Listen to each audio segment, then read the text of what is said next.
इलाज के दौरान महिला की मौत, परिजनों ने डॉक्टर पर लगाया लापरवाही का आरोप।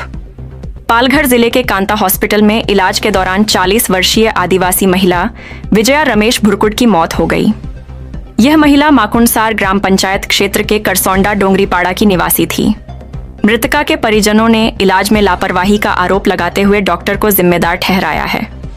महिला के पति रमेश दत्तू भुरकुट के अनुसार सोमवार को उनकी पत्नी को पेट दर्द की शिकायत के चलते कांता हॉस्पिटल में भर्ती कराया गया था। डॉक्टर ने तत्काल ऑपरेशन की सलाह दी और 50,000 रुपये जमा करने को कहा।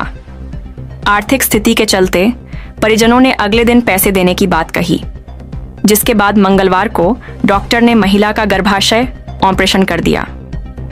परिजनों का आरोप है कि ऑपरेशन के बाद इलाज में लापरवाही बरती गई, जिसके चलते गुरुवार को महिला की मौत हो गई।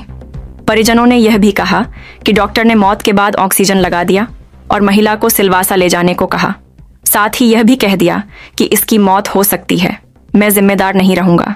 परिजनों के अनुसार महिला की उस समय सांसें पहले ही थम चुकी थीं। इसके बावजूद एम्बुलेंस कर महिला को पालघर के सरकारी हॉस्पिटल ले जाया गया, जो कांता हॉस्पिटल से केवल कुछ कदम की दूरी पर है। हैरानी की बात यह रही कि इतनी कम दूरी के लिए भी एम्बुलेंस चालक ने 2,000 रुपए का किराया वसूला। घटना की जानकारी मिलने के बाद पालघर पुलिस सरकारी अस्पताल पहुंची और कानूनी प्रक्रिया शुरू कर दी गई है। फिलहाल पुलिस मामले की जांच में जुटी है। दुपारी 2 वाजता कोणी सांगितलं? एक डॉक्टर काय बोलले ते? बघायला. तू गेला बघायला तर मग काय बोलले डॉक्टर? हां, तिकडे चेकअप चालू होता. तिकडे आम्हाला बाहेर घेतलं. हां, बाहेर घेतलं आणि मग नंतर पप्पाला बोलवलं, मला बाहेर ठेवलं आणि मग लास्टला बोलवलं. जेव्हा बोलत होती बडबड आपली आपोआप करत होती ती, तेव्हा ती वापायची टाईम आला ना, तेव्हा ती ह्याला समजलं, हा जरा लागला जाऊन बाथरूममध्ये. तर मी सांगितलं सिस्टर काय झालं? नाही ते ठीक होईल सांगते. ते काय नाही सांगते, तसं होतेच, ठीक होईल. तर मी सांगितलं ठीक होईल. तर सर पण आले. सरांना बोललं बघा आता की त्यांचं हाफ चालू झाली आणि टेस्टी निघायला लागली. मी सांगितलं आमचा माणूस तुम्ही घालवला, तर आता तुम्ही आम्हाला सिल्वासा न्यायला सांगता. सिल्वासा न्यायला सांगता. आम्ही सांगितलं आम्ही सिल्वासला कसं नेणार?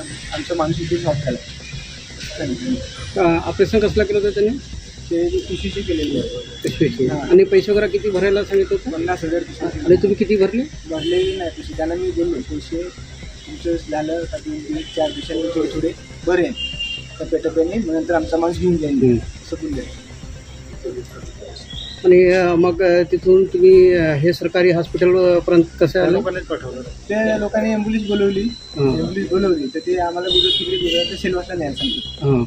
ती बॉडी आमची ऑफ झाली. आणि मी सरांना डायरेक्ट बोललो सर बघा बॉडी ऑफ झालेली आहे आणि तुम्ही नुसती ते ऑक्सिजन लावून आम्हाला बॉडी तिकडे न्यायला सांगतात सिल्वासला. हा सिल्वासला. आणि तिकडे पण बोलतात जर रस्त्याला गेली नाही ऑफ झाली तर आम्ही जिम्मेदार नाही.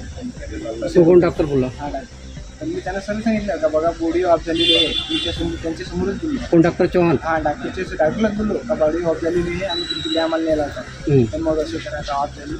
मग सांगते 0 आली सांगते 0 आले सांगते ऑफ झाली.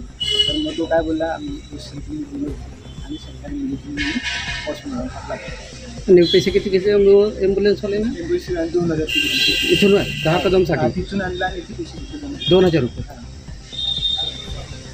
बाकी तुम्हाला काय सांगायचं आहे ह्या केसमध्ये? आमच्या जेवढं लक्षात पण प्रथमी आम्ही तिथे हॉस्पिटलला गेलो. 10 वाजता गेलेलो सोमवारी 10 वाजता गेलो. त्या लोकांनी चेकअप केलं आणि आम्हाला बोलले का आता तुमचं हां तिथे चेकअप केलं आणि ते नेलं बॅडवरती ठेवलं आणि ते बोलायला लागले का असं ऑपरेशन करावं लागेल. ऑपरेशन करावं लागेल तर ते काय मला बोलले का 50,000 भरावं लागतं. 50,000 भरलं तर आमच्या लक्षात ठीक आहे. तर 50,000 भरलं की मग तिथे बेडवर नेलं ठेवलं. नंतर काय बोलले ते गेले आम्हाला रक्त लिहून दिलं आणि आम्ही रक्त आणायला गेलो. रक्त घेऊन आलो आणि ते मंगळवारी रात्री 8 वाजता त्यांनी ऑपरेशन केल्यानंतर त्यांनी ती बॉडी त्यांची उचलून आणली. गाडीवरती आणलेलं होतं. गाडीवरती लोकं आणले आणि त्याने बेडवरती झोपून ठेवली. लेस्ट होते त्यांची शीटर लोक झोपून ठेवली. तर ती कोमामध्ये शिकली. ती काय 2 दिवस तर ती काय बोललीच नाही. तर आम्ही सांगितले 2 दिवस नाही बोलणार. तर दुसऱ्या दिवशी बोलली. तर दुसऱ्या दिवशी मग ती तिसऱ्या दिवशी बोलायला लागली. थोडी बोलायला लागली. तर बोलायला लागली तर ती काय बोलायला लागली, माझी सध्या इकडे दिसते, मला सांगते इकडे दाबा. तर आम्ही सांगितलं तिथे टाके मारलेले आहेत, आपण दाबवणार नाही, तिला शांत करू मग ठेवलं. एवढं झालं. आम्ही तिकडे दवाखान्यात घेऊन गेलो तिला. सोमवारी दवाखान्यात गेलं कांता हॉस्पिटलमध्ये. तर आम्ही तिकडे 10 वाजता पोचलो. 10 वाजता ते लगेच आमचा 13वा नंबर होता. 13वा नंबर लागला. तर मग ते डॉक्टर का बोलायला लागले चेकअपला मध्ये घेऊन ये. तर आम्ही तिला मध्ये नेलं तर डॉक्टर बोलायला लागला का याचं ऑपरेशन करावं लागेल. ऑपरेशन करावं लागेल तर डॉक्टर बोलले का 50,000 रुपये तुम्हाला लागतील. तर आम्ही बोललो 50,000 रुपये आम्ही कुठून तरी भरू टप्प्याटप्प्याने आणि देऊ तुम्हाला. तर सध्या आम्ही सगळं ठीक आहे. तर मग त्या लोकांनी आम्हाला बेडवरती नेलं. 4 नंबर बेड होता त्याच्यावरती नेलं आणि तिकडे मंगळवारी मग झोपवलं आम्हाला तिकडे. सोमवारी नेलं बेडवरती आणि नंतर मग आम्हाला ते बोलायला लागले का तुम्हाला रक्त आणावं लागेल. तर आम्ही सांगितलं ठीक आहे आम्ही आणू. तर आम्हाला त्यांनी लिहून दिलं. तिकडनं त्यांचं जायचं रक्ताचं. तिथून आम्ही पैसे भरले 4,000 रुपये 2 पाऊच घेऊन आलो. आम्ही रात्री चढवले त्यांना. नंतर आम्हाला ते चढवून झाले. तर आम्हाला काय बोलले का रात्री आता आपल्या दुसऱ्या दिवशी मंगळवारी का तिचं ऑपरेशन होणार आहे. तर ते बोलले 8 वाजता होणार आहे. तर 8 वाजता होणार आहे. तर आम्ही सांगितलं ठीक आहे. तर ते मंगळवारीच दुपारी आले बोलायला लागले का आता करायचं आहे. तर आम्ही बोललो त्यांना का तुम्ही 8 वाजता बोललेले होते. तर 8 वाजता बोलले होते ना, आता कसं तुम्ही मध्येच सांगायला लागले का आता करायचं आहे. तर मग ते झालं. तर मग ते नाही बोलले का नाही साठी मग 8 वाजताच करू. मग 8 वाजता केलं ऑपरेशन त्या लोकांनी. मग ते लोकांनी ऑपरेशन केलं आणि तिथून बेडवरती आणून ठेवलं. बेडवर आणून ठेवलं आणि ते आम्हाला सांगायला लागले का झालं आहे तर आता तुम्ही ती सुधीवर येईल 24 तासानंतर सुधीवर येईल. तर तुम्ही आम्ही सांगितलं हां ठीक आहे 24 तासानंतर सुधीर येईल. तर मग ते बोलले का आता तुम्ही ऑपरेशन झालं तर 24 तासात आम्ही वाट बघितली. तर ती 24शी सुधीर आली ना ती आम्हाला सुधीर आली. तर मग ते गेले. मग आम्हाला बोलले का तुम्ही आता हिला थोडं फिरवायचं. असं फिरवायचं तर आम्ही हां ठीक आहे आम्ही थोडं फिरवू. तर ते बोलले. नंतर मग आम्ही त्यांना सांगितलं का आता ऑपरेशन झालं वेळ झालं ना ठीक आहे आता आम्ही सांगितलं तिला फिरवू थोडंसं ते फिरवायचं. तर मग ते काय झालं रात्री मग तिचं पोट सर्व चढवून यायला लागलं असं.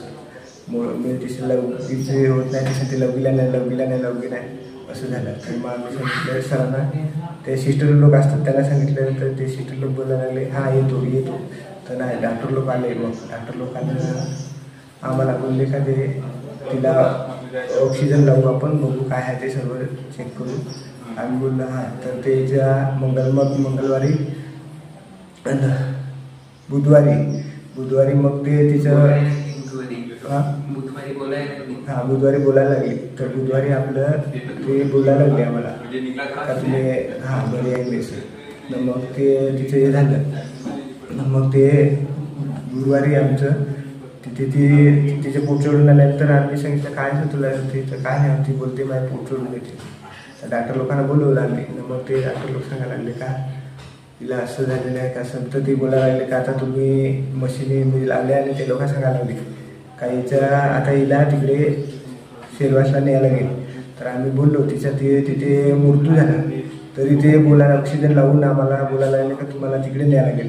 तर आम्ही बोललो मी सरांना बोललो का सर बघा तिचा मृत्यू झाला आहे तर तुम्ही आम्हाला ऑक्सिजन लावून एवढे लांब पाठवतात आम्ही नेणार नाही. मग ते बोलले तर आम्ही नेणार नाही असे बोलले पोरगा आणि मी. तर मग ते लोक काय बोलायला लागले का ते आम्ही नेत नाही. तर त्या लोकांनी पोलीस पण बोलवले कधी आणि तेच लोकांनी भरलं आणि आम्हाला बोलायला लागले तुम्ही का आता सरकारी हॉस्पिटलमध्ये जाऊ दे असं बोलायला लागले. मृत्यू कांता हॉस्पिटलमध्ये झालेला आहे तरी पण ते आम्हाला बोलायला लागले का तुम्ही इथून आता तुम्हाला तिकडे सेलवासला न्यायला लागेल. तर मी सरांना काय बोललो का मृत्यू इथे झाला आहे आणि आम्हाला तिकडे काय यायला पाठवतात सेलवासला तर आम्ही कसं जाणार. तर ते लोकांनी सर्व बस वगैरे आणून ते लोकांनी आम्हाला भरून गाडीमध्ये आणि आम्हाला सरकारी हॉस्पिटलमध्ये नेऊन ठेवलं.